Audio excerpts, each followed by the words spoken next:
warahmatullahi wabarakatuh. Bertemu dengan saya Ibu Kusnuwatimah dari SMP Negeri 2 Gunung Sahilan dalam pelajaran IPS.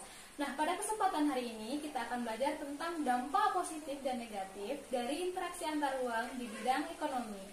Nah, setelah mempelajari ini, anak-anak Ibu diharapkan mampu menganalisis dampak positif dan negatif interaksi antar ruang di bidang ekonomi.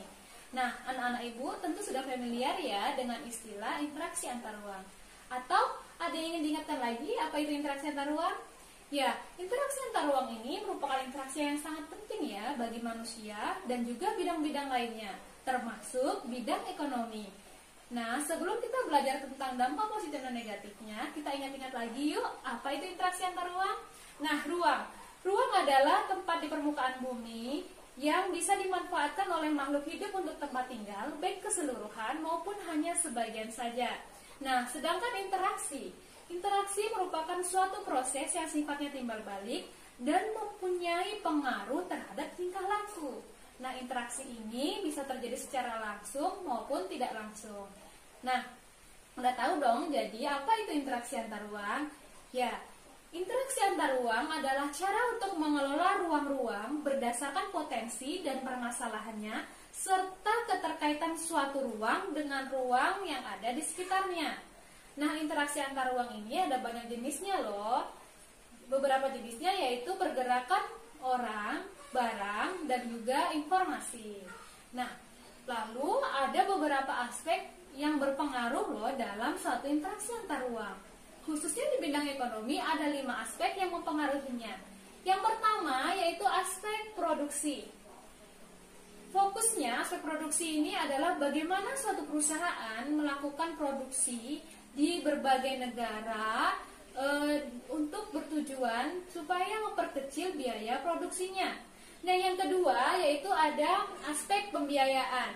Aspek pembiayaan ini bertujuan supaya sebuah perusahaan, khususnya itu perusahaan yang global ya, itu bisa memperoleh pinjaman atau melakukan investasi di berbagai negara ya. Yang ketiga yaitu aspek tenaga kerja.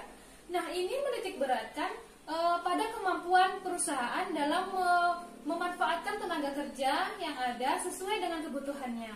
Tenaga kerja ini bisa tenaga kerja lokal dan juga tenaga kerja yang berasal dari berbagai negara yang ada di dunia ini. Nah, yang keempat yaitu ada aspek jaringan informasi.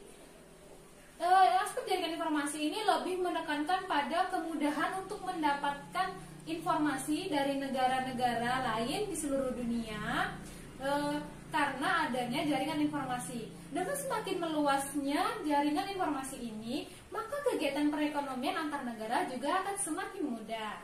Nah, aspek yang terakhir yaitu ada aspek perdagangan. Aspek perdagangan ini yaitu melakukan penurunan dan penyeragaman tarif serta mencoba menghapuskan berbagai hambatan non-tarif yang bisa menghambat kegiatan perekonomian.